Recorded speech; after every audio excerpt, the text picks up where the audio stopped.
Hello students. अब तक हम पंच जगत के 3 जगतों के बारे में विस्तार से अध्ययन कर चुके हैं, जो कि थे मोनेरा, प्रोटिस्टा और कवक। अब हम आगे के जो 2 हैं जगत, उनके बारे में अध्ययन करेंगे, जो है प्लांटी और एनिमेलिया। तो हम अब तक अध्ययन कर चुके थे इन सब का, तो अब हम करेंगे प्लांटी जगत के बारे में अध्ययन। तो पहला है प्लांटी।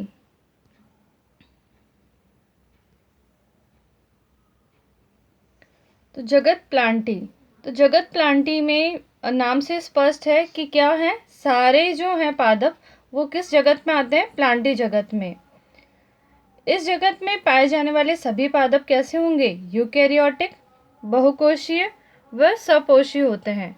यूकैरियोटिक मैं कई बार आपको बता चुकी हूँ। यूकैरियोटिक मतलब उनका जो केंद्रक होगा वो स्पष्ट होगा और कोशिकांग भी जो होंगे वो भी स्पष्ट होंगे। ये बहुकोशीय होते हैं और सपोषी होते हैं।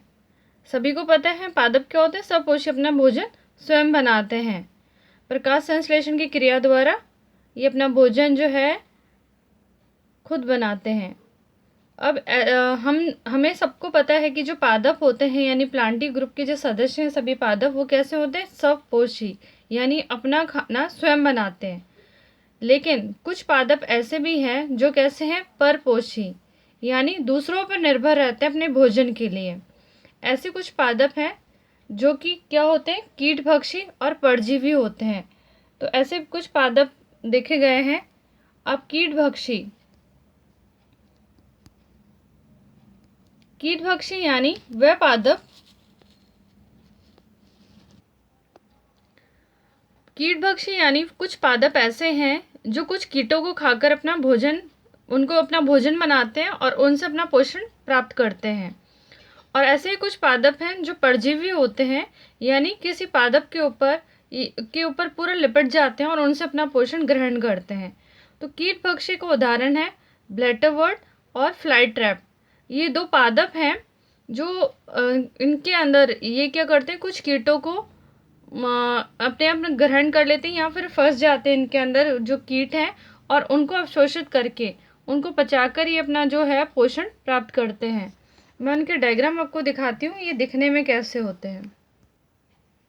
तो ये देखिए, ये दोनों पादपों की जो है पिक्चर है। ये है ब्लैडरवर्ट और ये है घटपर्णी, जिसको वीनस फ्लाई ट्रैप भी बोला जाता है। आप देख रहे होंगे ये मटकी जैसी संरचना है। इसके अंदर काफ़ी जो कीट हैं वो जैसे इसमें बैठता है, ये ढक्कनुमा जो है वो बंद हो जाता है। इसके अंदर कुछ पाचन तंत्र जो रस रहता है वो उस कीट को पूरा पचा लेता है। उसी से ये पादप जो है अपना पोषण ग्रहण करता है। ब्लैडरवर्ट में भी आप देख रहे हैं, ये जो दिख रहा है ये है, इसमें जो है कीट जो है उसको पकड़ लेता है और उससे अपना पोषण ये ग्रहण करता है। तो हम बोल सकते हैं कि जो सारे पादप हैं वो जो है स्वयं पोषी न होकर परपोषी भी होते हैं, यानी वो दूसरों पर भी निर्भर रहते हैं। इसके अलावा जो है हमने कहा ये क्या होते हैं, ये परजीवी भी होते हैं। परजीवी में इसका सबसे अच्छा उदाहरण है परजीवी में अमरबेल। अमरबेल जो होती है आपने देखा ही होगा, काफ़ी जो सड़क किनारे या पेड़ होते हैं, कुछ पेड़ों के ऊपर पूरी एक कुछ पतली सी लता एक पूरी पेड़ के ऊपर छा जाती है। तो अमरबेल जो है वो किसी भी पेड़ के ऊपर या पौधे के ऊपर पूरी तरह से छा जाती है और उससे से अपना पोषण प्राप्त करती है। तो यानी ये जो उदाहरण है वो थे परजीवी और कीटभक्षी पादप के। अब है जो पादप होते हैं उन सब में क्या होती है, कोशिका भित्ति सेलुलोज से निर्मित रहती है। इनके अंदर जो है लवक उपस्थित रहते हैं। इनमें क्लोरोफिल होती है। क्लोरोफिल के कारण इनमें जो है इनके अंदर इनमें हरा कलर होता है, ये हरे वर्ण के होते हैं। इनमें जो जनन है वो अलैंगिक और लैंगिक दोनों प्रकार का होता है। अभी जो है प्लांटी जो जगत है उसको हम बहुत विस्तार से आगे आने वाले वीडियोस में देखेंगे। प्लांटी को और भी विस्तृत जो है वर्गों में बांटा गया है, जो कि है शैवाल, ब्रायोफाइटा, टेरिडोफाइटा, अनावृत बीजी, आवृत बीजी। तो इतने सारे जगत को इतने सारे जो वर्ग हैं, इनको हम आगे आने वाले जो है वीडियोस में पढ़ेंगे, उनको पूरा विस्तार से हम पढ़ेंगे। अब है दूसरा जो जगत है वो है जंतु। अब जंतु जगत जो है वो भी काफ़ी विस्तारित जगत है। एक आप कितने सारे जीव देखते हैं, तो वो सारे जो है वो जंतु में आते हैं। ये भी क्या होते हैं, यूकेरियोटिक होते हैं, बहुकोषीय होते हैं, विषमपोषी जंतु सम होते हैं। यूकेरियोटिक यानी इनमें जो है केंद्रक सुस्पष्ट केंद्रक होता है और कोशिकांग भी कोशिका भित्ति युक्त होते हैं। बहुकोषीय होते हैं, अंग तंत्र बहुत अच्छे से बना होता है। विषमपोषी होते हैं यानी अपने भोजन के लिए दूसरों पर निर्भर रहते हैं। ये प्रत्यक्ष और अप्रत्यक्ष रूप से भी पादप पर अपने भोजन के लिए निर्भर रहते हैं। जंतु सम होते हैं। जंतु सम यानी ये किसी जंतु को भोजन के रूप जंतु को नहीं, किसी आहार को जो है निगल कर एक आहार नाल में इनका भोजन जाता है और उसमें पाचन क्रिया होती है, इसलिए इनको बोलते हैं जंतु सम। इनके अंदर कोशिका भित्ति नहीं होती है। ये गति और चलन कर सकते हैं और इनमें जो वृद्धि और विकास होता है वो एक निश्चित चरणों में होता है। इसको हम मनुष्य के उदाहरण से समझते हैं। तो पहले आप देखते हैं शिशु होता है, शिशु के बाद बाल्यकाल, उसके बाद किशोर अवस्था, उसके बाद प्रौढ़ और उसके बाद वृद्ध अवस्था। तो ये कुछ चरण हैं जिसके अंदर विकास होता है। ऐसे हम देखेंगे कि जो जंतु हैं उनमें भी विकास ऐसे ही होता है कि पहले शिशु अवस्था और कुछ चरणों में ही वृद्धि होगी। जब हम ये पढ़ेंगे जब पूरा जंतु जगत, तो हम विस्तार से देखेंगे। सभी जो जंतु हैं उनमें अलग अलग तरह से होता है, लेकिन एक निश्चित चरणों में ही विकास होता है। हम देखते हैं कि उच्च कोटि जंतुओं में विस्तृत संवेदी और तंत्रिका प्रेरक क्रियाविधि विकसित होती है। जो जितने जंतु होते हैं उनमें उच्च कोटि जंतुओं में, उच्च कोटि में हम मनुष्य भी आते हैं, उनमें विस्तृत संवेदी और तंत्रिका प्रेरक क्रियाविधि विकसित होती है। जैसे कि हम सो सकते हैं, हम तापमान को महसूस कर सकते हैं, संवेदनाएं महसूस कर सकते हैं, गर्म ठंडा, कुछ चुभता है तो हम अपनी क्रियाएं दे सकते हैं, हमें इमोशंस होते हैं। और तंत्रिका तंत्र हमारा बहुत विकसित होता है। तो ये उच्च कोटि के जंतुओं में पाए जाते हैं। कुछ निम्न श्रेणी के जंतु को छोड़कर बाकी सब में लैंगिक जनन होता है। तो जो जंतु होते हैं उनमें जो है कुछ निम्न श्रेणी को छोड़कर ज़्यादातर में क्या होता है, लैंगिक जनन पाया जाता है। जंतु जगत को भी और कई सारे वर्गों में बांटा गया है, वो हम आने वाले वीडियोस में उनको देखेंगे और पूरा विस्तार से अध्ययन करेंगे। ठीक है, अब हमने जो है अब तक हमने पढ़ा पूरा जो है जो पंच जगत है वो वर्गीकरण का अध्ययन हमने किया। उसमें हम पढ़ चुके हैं मोनेरा, प्रोटिस्टा, कवक, प्लांटी और एनिमेलिया। ठीक है, अभी अभी हमने पढ़ा प्लांटी और एनिमेलिया। मोनेरा, प्रोटिस्टा और कवक हम पहले पढ़ चुके हैं।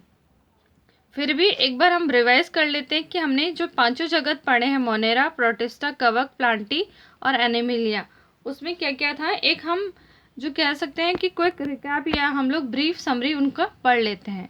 तो सबसे पहले आया जगत मोनेरा। ठीक है, मोनेरा जगत के अंदर जो थे, हमने देखा कि मोनेरा जगत के अंदर जो जीव थे वो कैसे थे, सारे प्रोकैरियोट्स थे।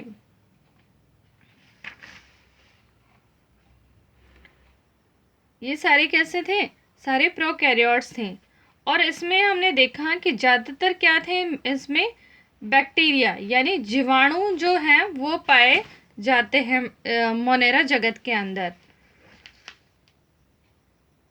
और हमने देखा इनका जो आवाज़ था वो जल था, मतलब बहुत एक्सट्रीम जो है, यानी जलीय, लवणीय मृदा, इन सब में विपरीत परिस्थितियों वाली जगह में भी ये उपस्थित रहते हैं।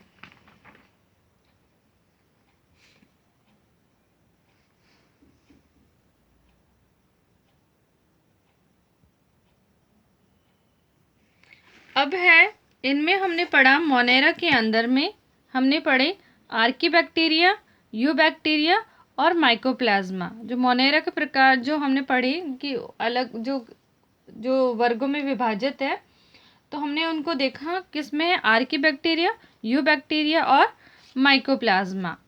आर्कीबैक्टीरिया जो था, हमने देखा कि आर्कीबैक्टीरिया है वो भी विपरीत परिस्थितियों, एकदम अत्यधिक ताप और जो है ऑक्सीजन की कमी वाले उच्च लवणता वाले स्थानों पे भी रह सकता है। इसको जो है जीवित जीवाश्म के रूप में भी जाना जाता है। और इसमें हमने आर्कीबैक्टीरिया में पढ़े थे मैथोनोजेंस,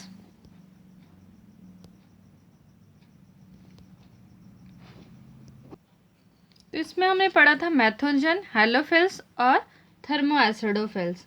तो मैथोनोजेंस हमें पता है ये कहाँ होते हैं, रुमिनेंट यानी जो जुगाली करते हैं उन जीवों की आंत्र में। और इसीलिए हमें पता है कि गोबर में क्या होती है, मीथेन गैस जो बायोगैस में यूज़ की जाती है। हेलोफिल्स जो बहुत लवणीय क्षेत्रों में पाए जाते हैं, उनमें पाए जाते हैं।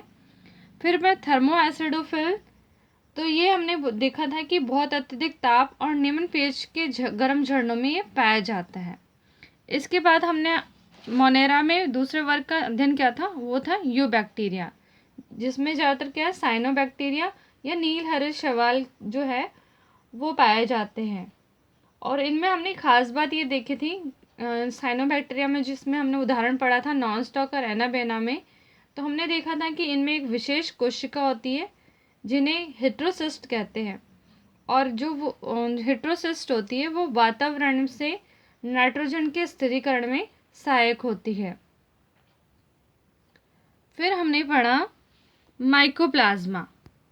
माइकोप्लाज्मा इसमें जो है ये बहुआकृतिक रहते हैं, इनकी कोई निश्चित आकृति नहीं होती। तो माइकोप्लाज्मा, तो हमने कहा ये बहुआकृतिक होता है, इनका कोई निश्चित आकार नहीं होता है, तो ये किसी भी शेप ले लेते हैं क्योंकि इनमें कोशिका भित्ति नहीं होती है। और इनमें हमने पढ़ा था पीपीएलओ, जिसका मतलब होता है प्लूरो निमोनिया लाइक ऑर्गेनिज्म। तो माइकोप्लाज्मा को पीपीएलओ भी कहते हैं और ये ऑक्सीजन के बिना भी जीवित रह सकते हैं। तो ये हमने पढ़ा था मोनेरा। मोनेरा में हमने पढ़ा आर्कीबैक्टीरिया, यूबैक्टीरिया और माइकोप्लाज्मा। फिर आया दूसरा जो जगत है वो था प्रोटिस्टा।